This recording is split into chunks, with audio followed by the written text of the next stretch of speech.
Di kumpleto ang gugma no kung walay mga traitor sa kinabuhi.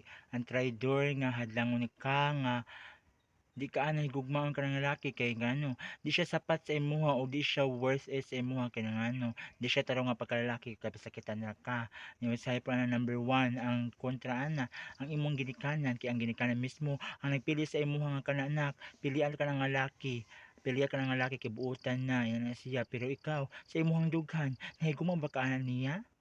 Di ba wala? Kung wala, mamili kag lalaki nga imong naganahan o imong gihigugmaan o imo siyang gipili.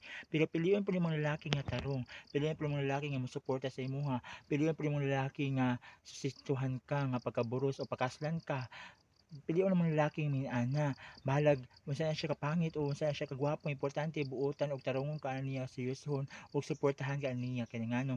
Ayon sa kataong nahigugma, suportahan ka, tagaan ka og gugma nga todo-todo ug seryosoon ka kay ngano kanang lalaki palangsan na siya kasagaran karon nga binuang lang piliun mo lang tarong uy ay lang pag binuang og lalaki kay kun magbinuang lang ka iwasan na sila uy kay mo na sila mapasakit sa imuhang dughan di ba?